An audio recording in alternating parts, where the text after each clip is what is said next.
to take me to darker, stranger territory than ever before. And it happened like this.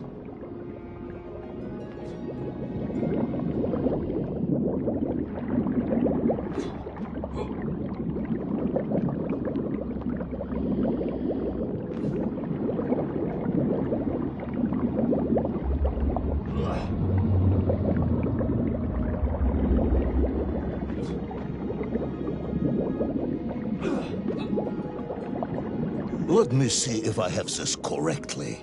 After narrowly failing to apprehend the mad missing explorer Tull and recapture my atomic bomb in your giant snowball, you fell through thin ice and sank to the bottom of a subterranean ocean, discovering along the way that the mind control helmet you had accidentally wedged onto your head enabled you to breathe underwater and resume your pursuit across the seabed.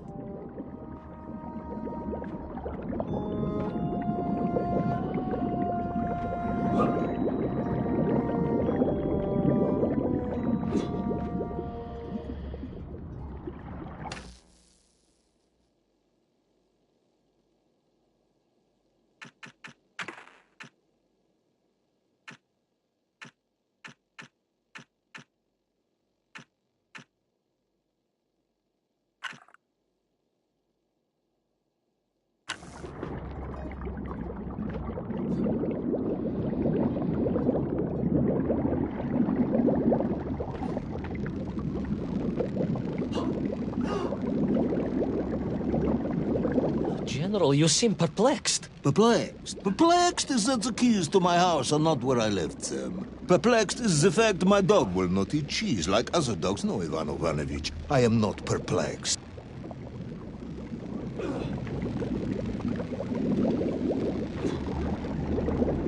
Intrigued, then, perhaps? I'm not sure intrigued is the correct term either. Enraged at being taken for a simpleton? Now that, perhaps, is a better way of describing my current state of mind.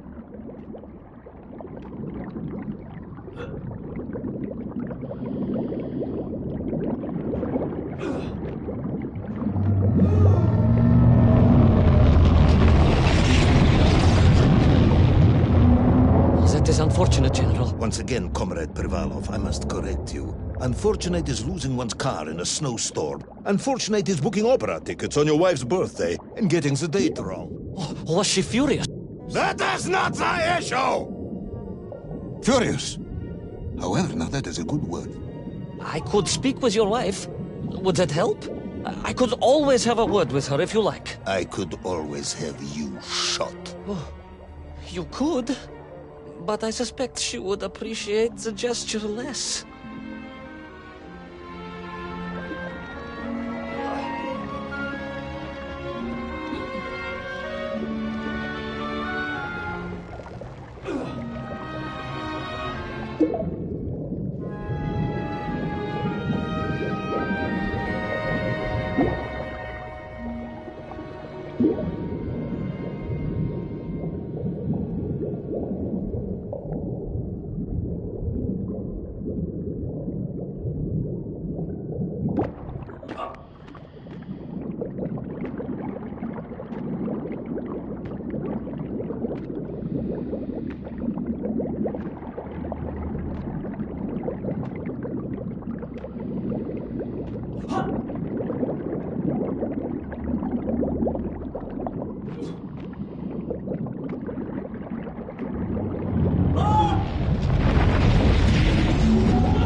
A kraken. A vast monster of the sea. A giant, humongous, many-armed electrical destroyer of ships and cities. Electrical?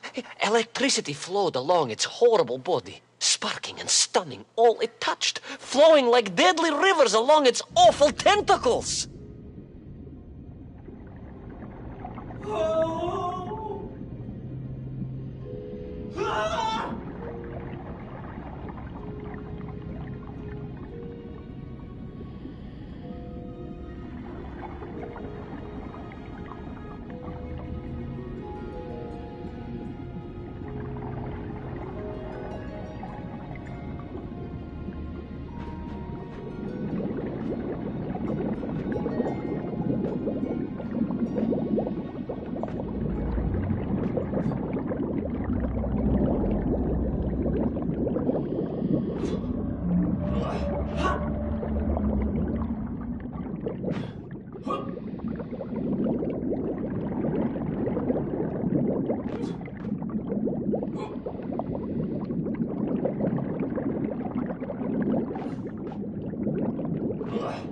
A sobering discovery. Are you suggesting that the vessel simply wandered off course and sank here? That seems unlikely even by your standards. No, General, I only wish that were true. The mighty ship showed terrible scars, signs of having been grappled and torn asunder by some huge and terrible adversary. That is indeed strange and curious. I am troubled by this discovery. Might you almost be perplexed, perhaps? Don't push your luck.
I was stationed at Sydney Ostrif some years ago.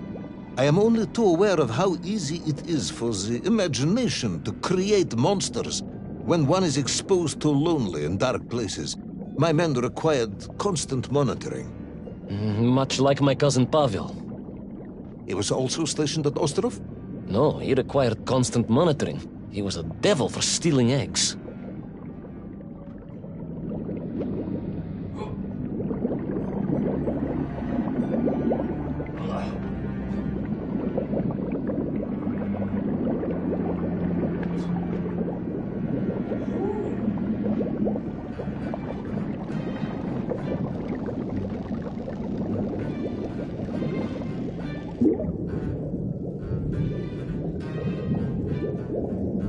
I was referring to the fear that something is lurking in the darkness. Something strange, brutish, and ill-intentioned.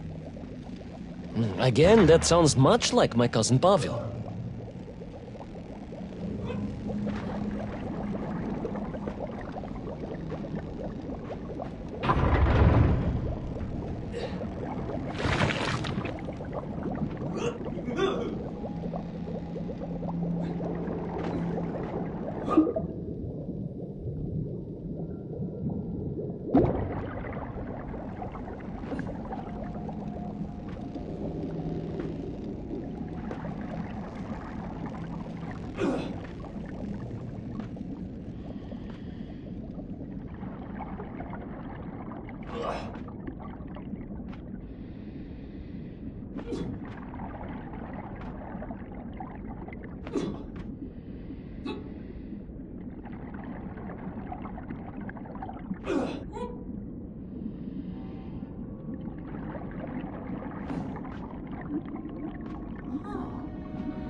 haunted.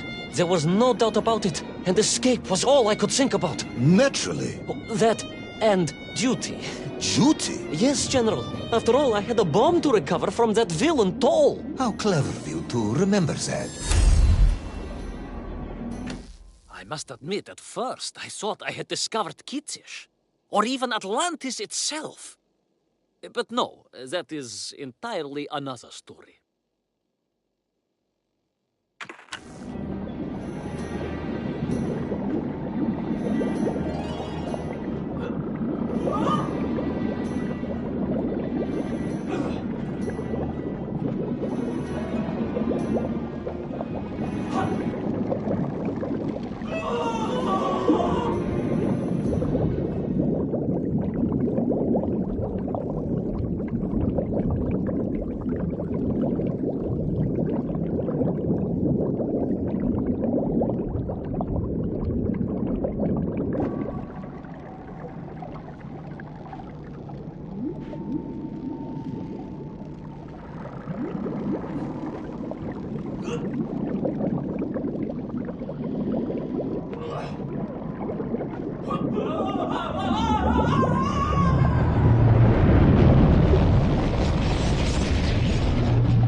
But first, there was the issue of escape.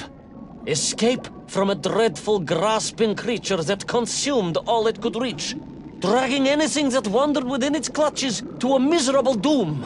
A hoarder of useless trophies and stolen goods. Once again, Tavarish, I suspect you are pursuing a somewhat tortuous metaphor for capitalism, in the misguided hope of appealing to my political ideals.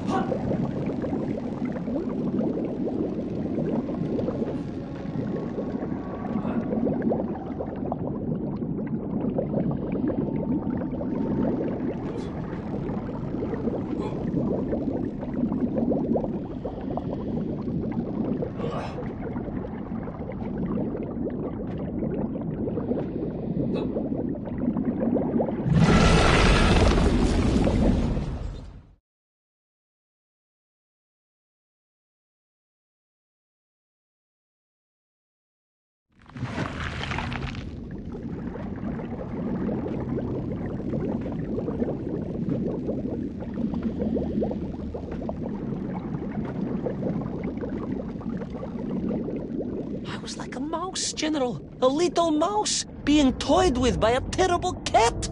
Rather a wet mouse. I was like a little underwater mouse. Being stalked by a giant rubbery electrical cat with 8 tentacles. Exactly, General. Good, I'm glad we cleared that up. You may continue.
Submarines.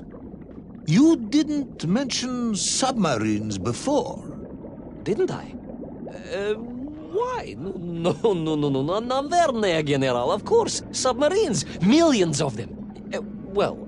Several, at least. Any particular submarines? Did you see names? Numbers? General, have you lost a submarine? I am not at liberty to answer that question, as you well know. Well, General, losing one's car in a snowstorm is unfortunate, as you say. But to lose a whole submarine, that could be considered careless.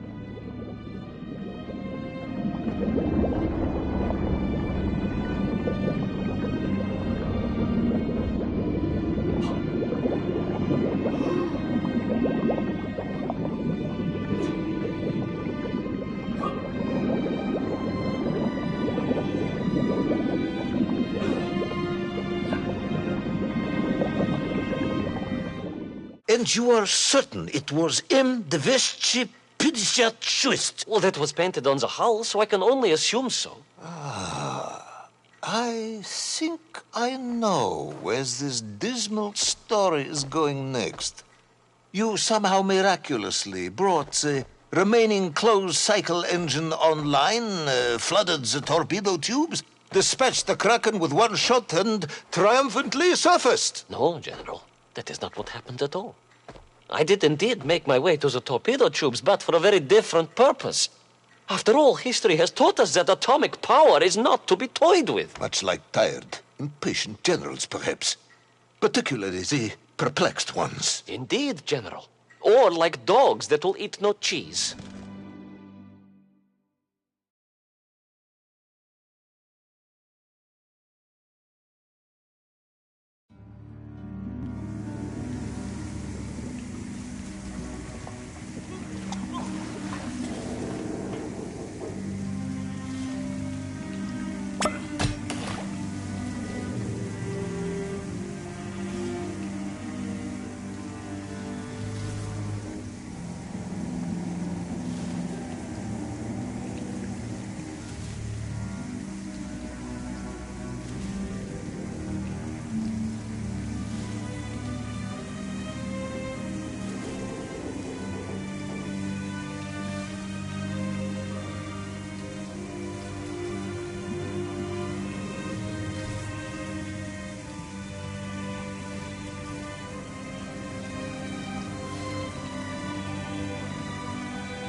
our determined yet disorientated hero end his days as socialist sushi?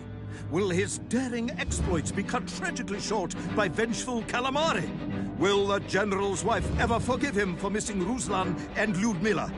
And just how many eggs did Pavel steal, and where did he keep them?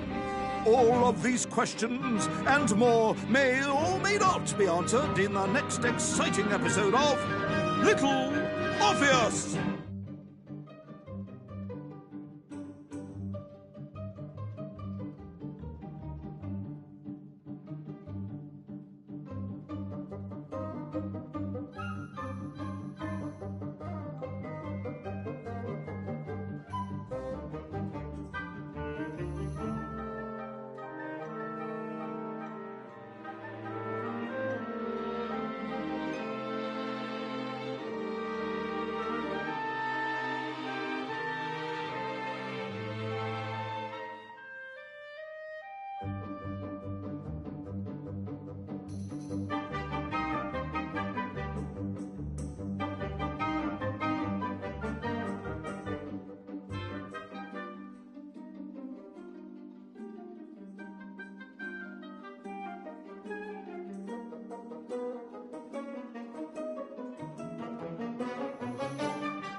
I was alive, General.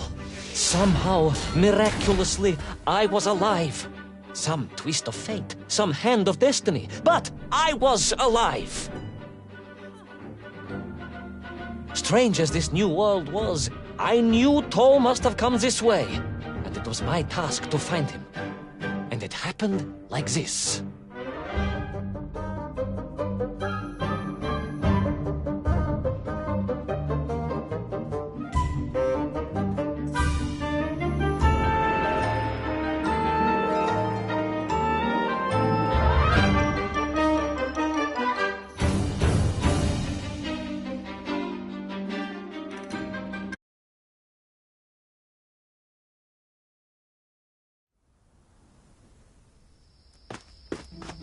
The sun beat down on me relentlessly.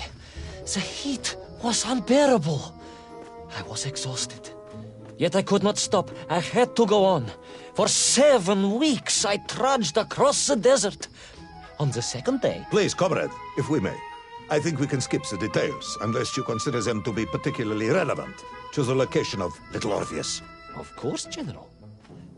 We will simply omit the tale of the singing chasm, the oasis of mirrors, the sightings of Toll's Mienk aloft on their pterodactyls carrying parts of my crashed rocket drill over the horizon to Lemuria. Wait, the what? Singing chasm? Not that, but the rocket drill.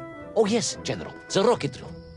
But what did Toll want with it? And why Lemuria? Lemuria? Lemuria, General. I am not familiar with this Lemuria, comrade. Well, that is because it does not exist, General. Or at least, so I thought.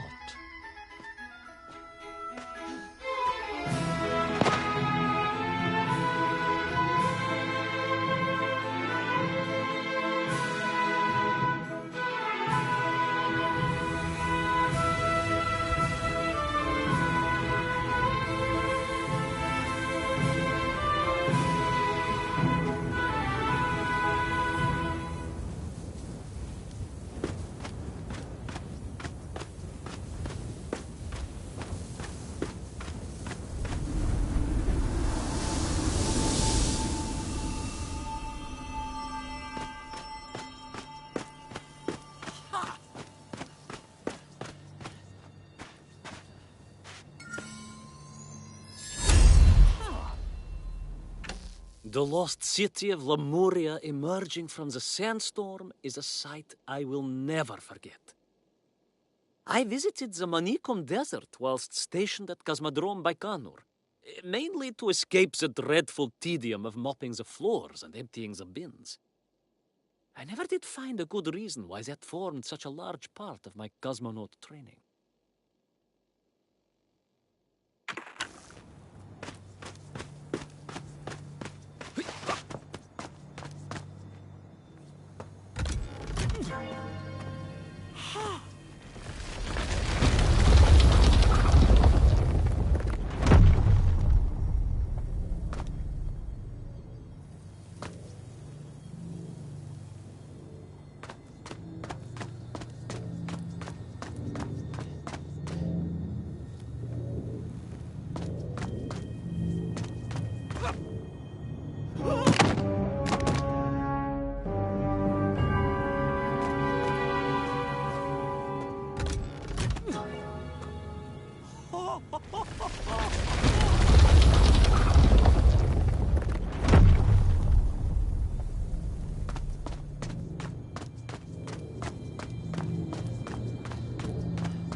Strange crystals seem to exert an extraordinary hold over the stone blocks and arches.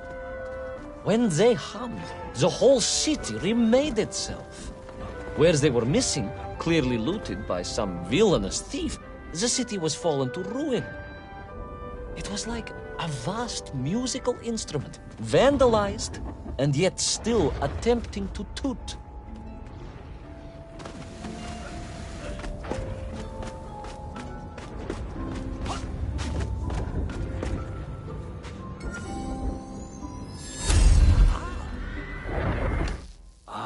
The Lemurian prophecy of Toll's rise and the coming of the man from above. Some might say that the triumph of socialism over impossible odds is as inevitable and ancient as the world itself.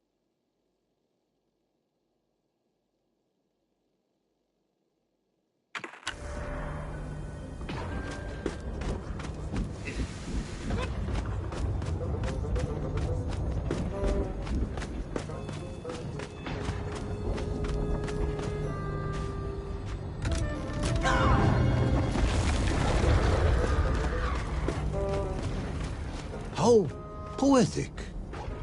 I'm sure our engineers would be fascinated and baffled in equal measure. If the whole department hadn't been arrested for sedition last week, I would happily convey it to their skeptical ears. Sedition, General? Really? It is unfortunate news indeed. I am joking, comrade.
I do remember the general remarking that many of my descriptions of the fabulous architectures of the interior resembled famous Soviet landmarks. What can I say to this?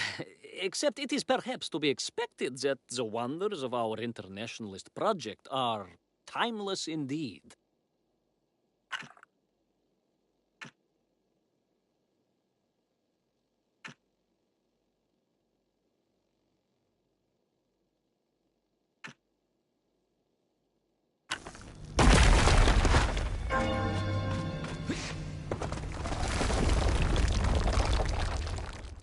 Oh, yes. The Menk were here, all right.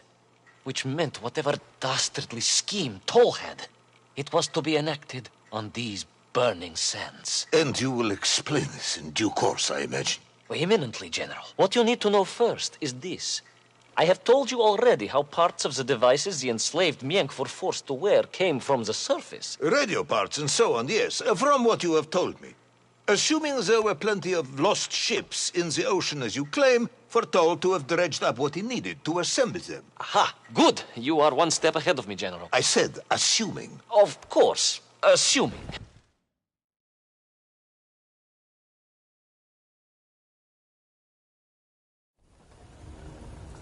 Now, as I gazed in awe at the buildings rising and falling around me, I realized that the other major component of those mind-controlling helmets was crystal. Toll had raided Lemuria for them. He knew the city. He knew the crystals could amplify vibrations and waves, and was using them to boost the signal of the radio pads to exert his control over the nymph. Which meant...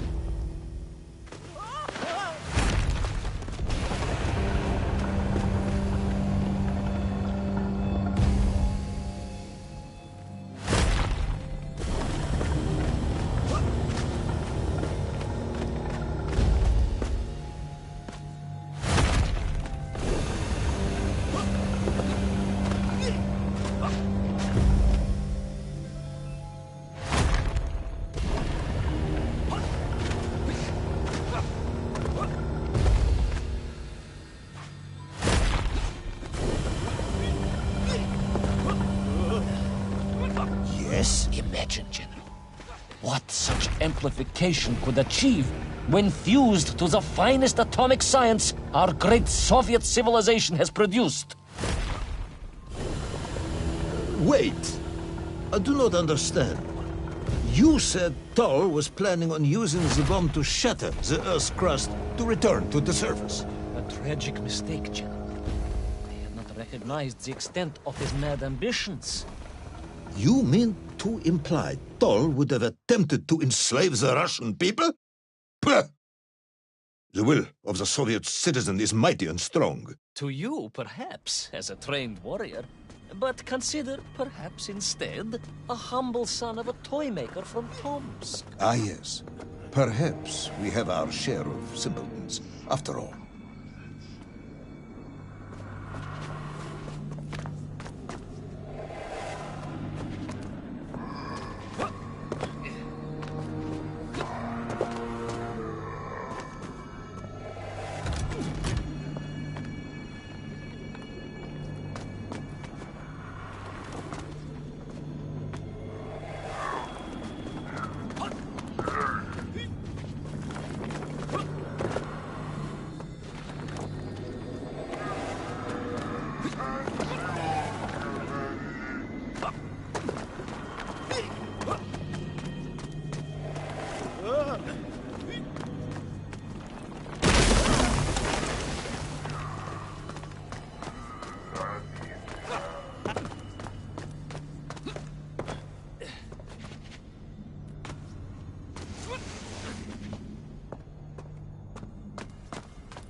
I have made many furtive scribblings in my secret notebook since my return, trying to make sense of my adventures. Perhaps the most enigmatic page is simply entitled Tower and Lever. Whatever can it all mean?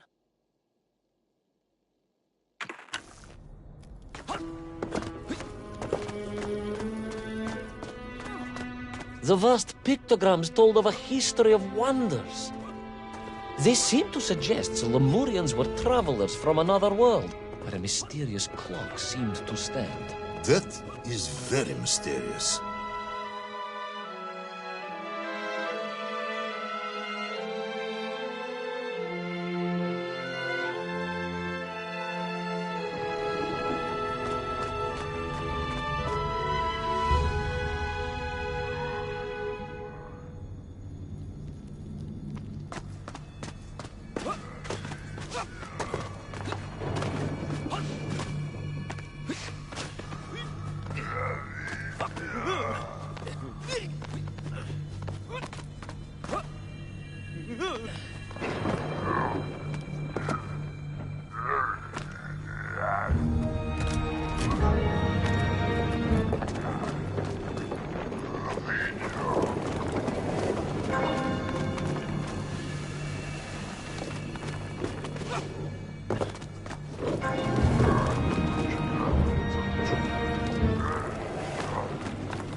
Had Toll not been so utterly demented, his genius and flair for invention and engineering would have made him a powerful asset to Kosmicheskaya Programa SSSR.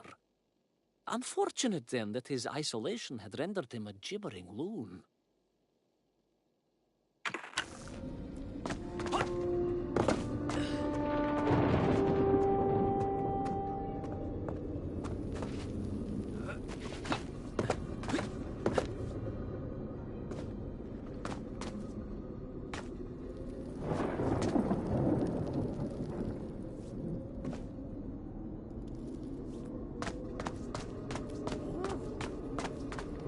As I bravely explored that ancient city, a question was gnawing at my mind. What did it mean that the Lemurians had foreseen the coming of Toll? And who was the man from above that was celebrated as the savior of the Miengf? It was almost as if they could read the future in their crystals.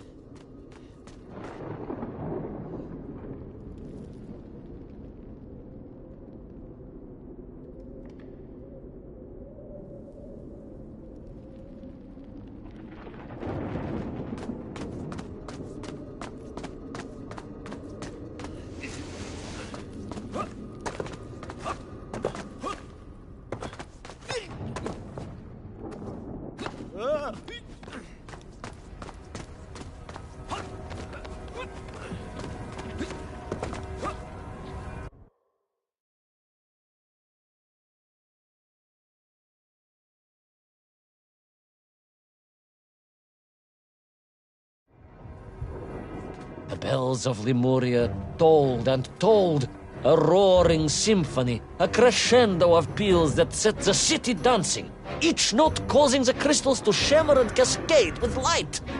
But the sandstorm was no natural phenomenon, and the bells did not ring for celebration.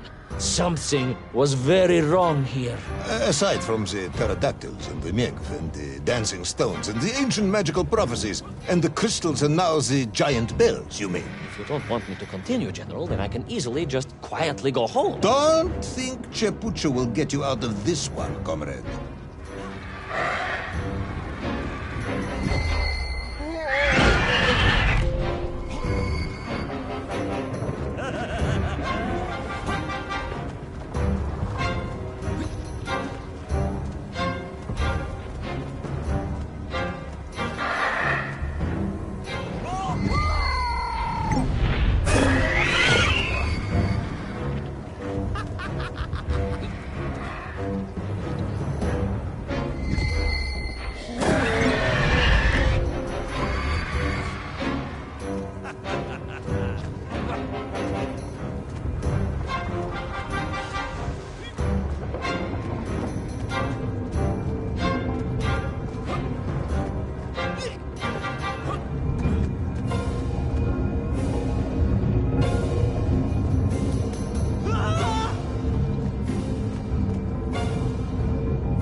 As a child, my toy maker parents gifted me with a small flute and drum that became my closest friends during the lonely hours of my childhood. Maya malikaya fleta I baraban. I noted that if you placed sand on the drum skin and played the flute nearby, the grains would shift and move.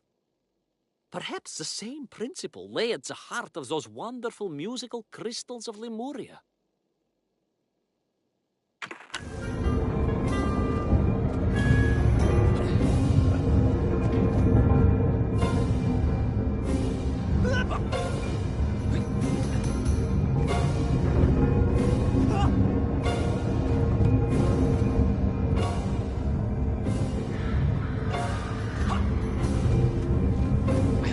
Through those magical structures, a righteous fire in my heart.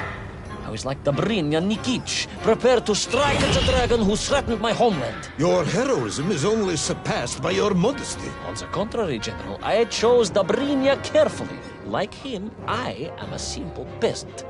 It was fate that chose me to descend to the Earth's core. It was General Komanin who chose you to descend to the Earth's core. But don't let that get in the way of your story. Oh, well then, award General Polkovnik Komanin the highest medal in the world. He already has several of those. I cannot take credit for his wisdom in sending me.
Was once a rocket drill ship, built to burrow into the Earth, was now a mighty vessel, repurposed to blast off into the skies.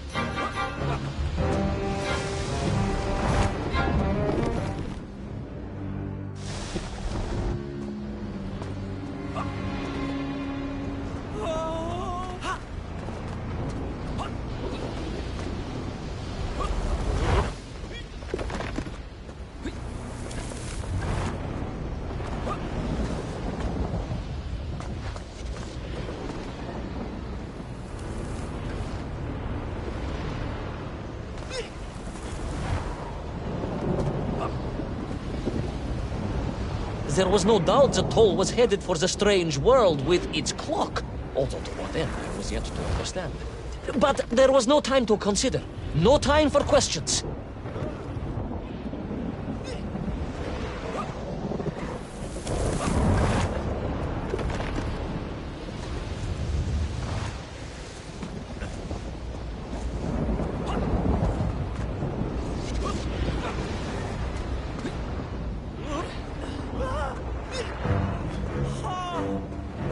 Toll was on the rocket. Little Orpheus was on the rocket.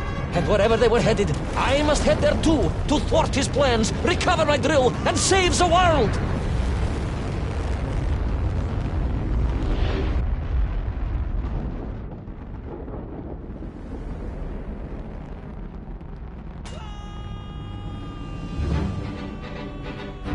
Will our enthusiastic yet disorientated hero be burnt to a cinder by the rocket's engines?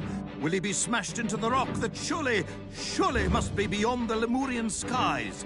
Does Nikolai Petrovich Kamenyan really need any more medals? What was the strange clock, and what could it all mean? All of these questions, and more, will be answered, if you're extremely lucky, in the next exciting episode of Little Orpheus!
Let us recap.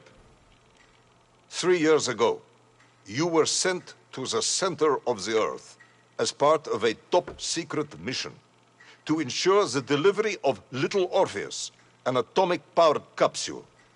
You promptly vanished until you casually wandered up to Molodiyozhnaya station 3 years later, claiming to have saved the world, but lost Little Orpheus in the process. Is this correct? Yes, General, it is, but... You are charged with many crimes against the state, including desertion, lying to a superior officer, and sedition. Any one of these charges bears the punishment of execution by firing squad.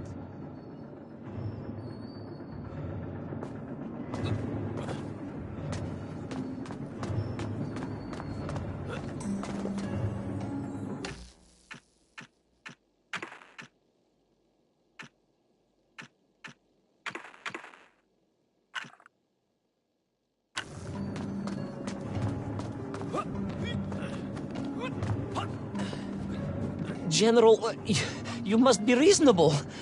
I did my best. It's all true, I swear. I swear upon the lives of my family. Oh, do you?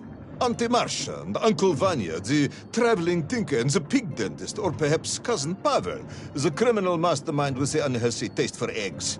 How stupid do you think I am, Comrade Pivalov?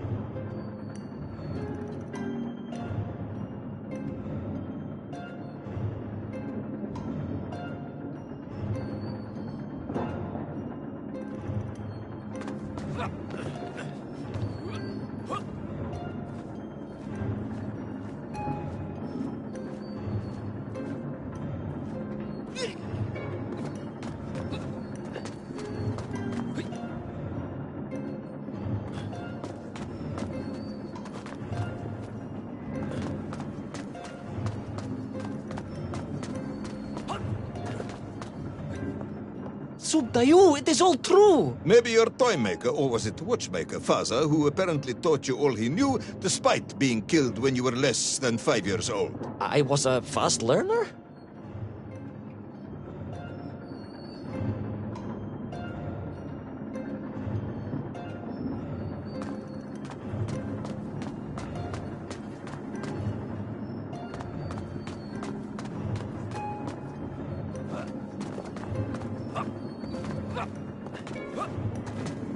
You have precisely 1 minute to convince me not to summon the guards, and have you shot on the spot. A minute? A lifetime. It's all I need, General.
I was astounded.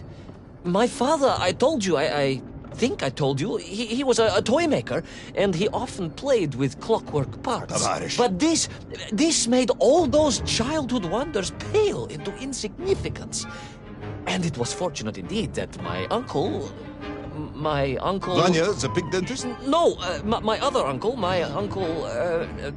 Sasha, had taken me mountaineering in the Urals during my childhood, for it was only by scaling these giant mechanical parts that I would reach Little Orpheus. Yes, I had been thinking that it seems awfully convenient that you were such an accomplished climber. I don't, however, recall any mention of this Uncle Sasha in your file. He was a very private He was man. a very unlikely man. That was Uncle Sasha's blessing and his curse.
those great wheels and cogs clashed and boomed.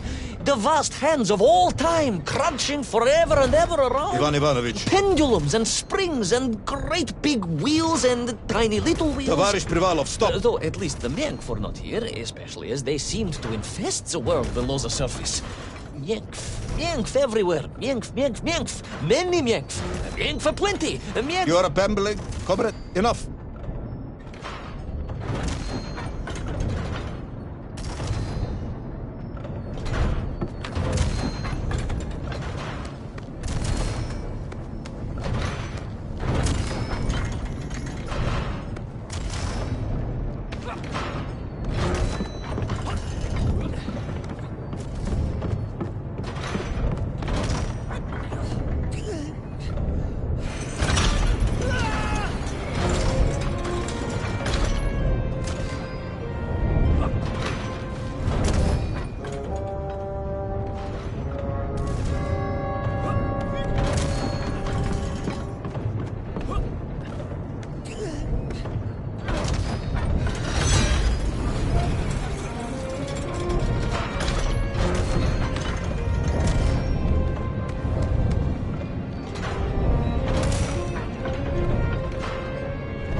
But where was Toll? Aha! High above. On the clock face, perhaps. With his radios and his crystals. Now, if I could just reach him, I could use the bomb. There is no bomb. You have no idea how to make a bomb. You have no idea about how to do anything one might actually expect of a cosmonaut. The bomb? Ivan Ivanovich! General? Time is up.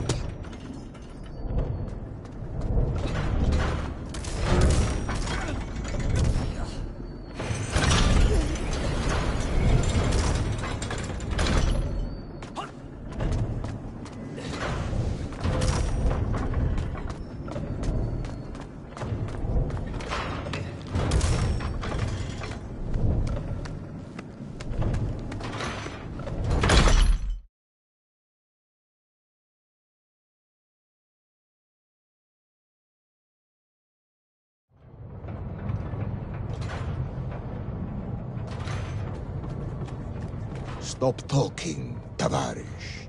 You don't know what happens next. It is obvious. You've done very well. I applaud you for your efforts and your story. It is a wonderful tale, Comrade Privalov. I have enjoyed it immensely. But every story needs an ending. And it is clear yours does not have one.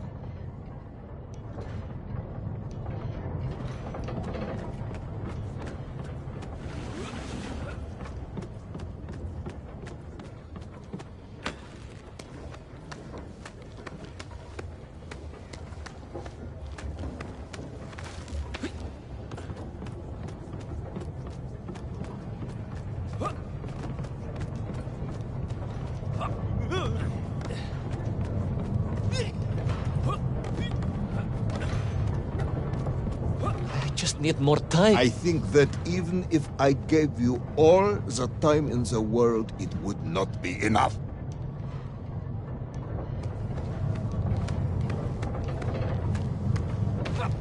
No, General. I can do this. That is, I remember what happens next. I just need to catch my breath and compose myself. We both know how this story ends, comrade.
But little Orpheus, you haven't heard what happened.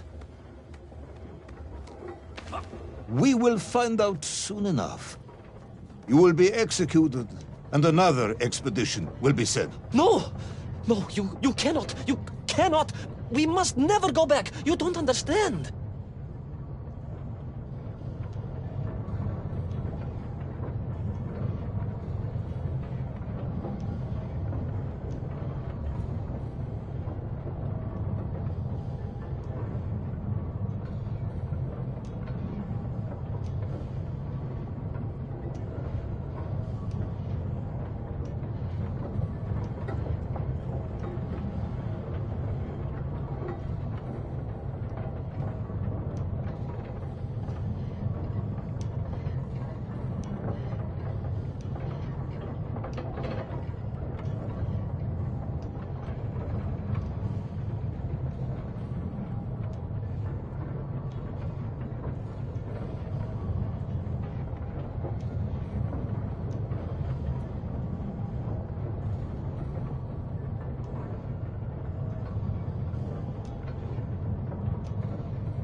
Make me, then.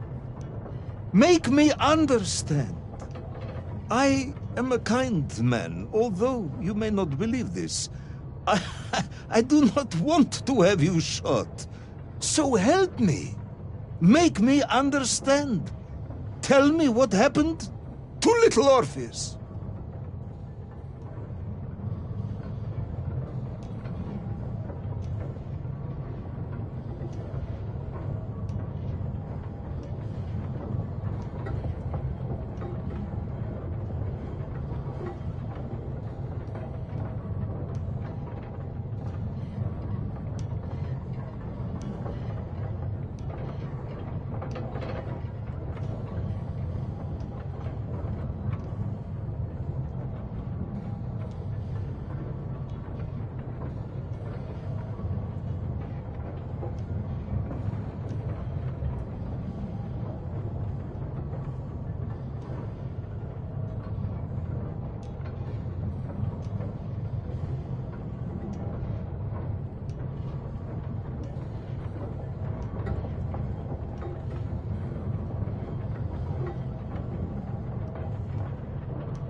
It was... Ivan Ivanovich? It was...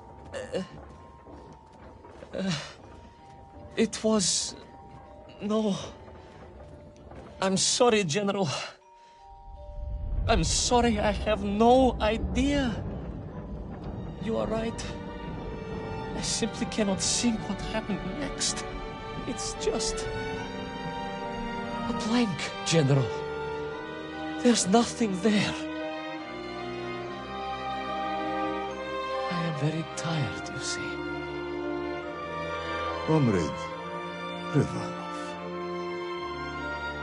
Ivan. You're right. It's over, General. Perhaps you would be so kind as to write to my mother for me. Of course I will. You are a kind man, as you have said. And, General... Yes, Ivan. Was it a good story? Oh, yes. It was an excellent story. Thank you, General. I am just sorry I couldn't give you an ending. Unless... General? Quiet, Tovarish. I am thinking. Unless...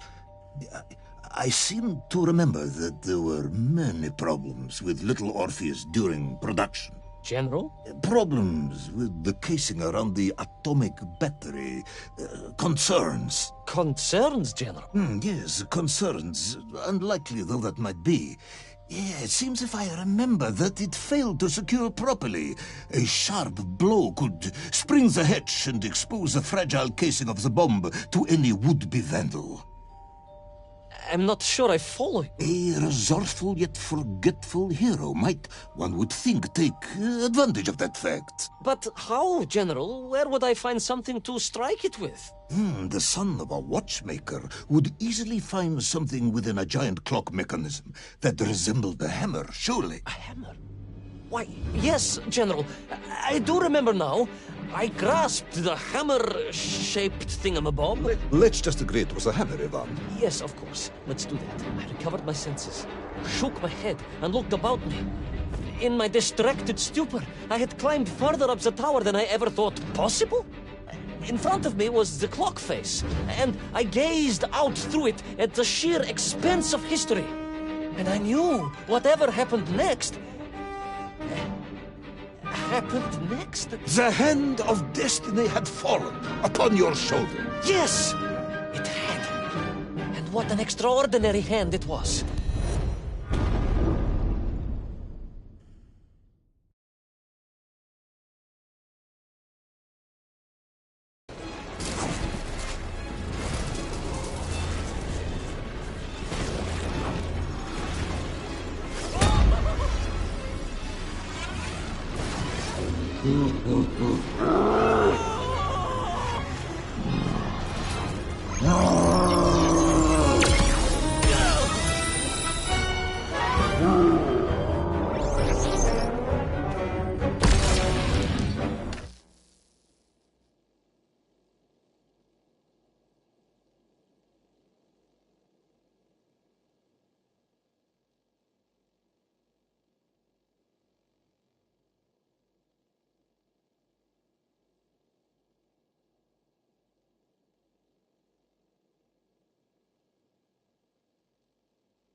And so, Toll was defeated. Little Orpheus destroyed, the bomb lost forever. Not just that, General. In that moment, time sprung back to its proper shape, and I found myself once more in Plutonia, the start of my journey. But the wound in the interior sky was gone. The drill was gone. It was as if I had never been here. And they were nymph, free and happy, without the tyranny of Toll, free to pursue their simple lives. But we can never go back? Never, General. One drill, one metal sphere, one lone cosmonaut was nearly enough to destroy time and unleash the tyrant Toll upon our world. Who would think an innocuous beeping radio housed in a ball of metal could change the world so dramatically? Who indeed? But tell me, what of you? And what of your return to the surface? I stayed amongst the Nymph for as long as I could. But I came to realize they had begun to worship me as a king. No, General. I am a good socialist and could not allow this workers' paradise to become corrupted. And so I left that wonderful land for the last time. And then? And then I walked. For 2 years I wandered, always looking for a way home, through lands and worlds almost beyond imagination. Until one day I emerged, blinking into sunlight, and realized I was home. Until one day I emerged, just like that? You just found your way back to the surface? Well, General, it was a little more complicated than that.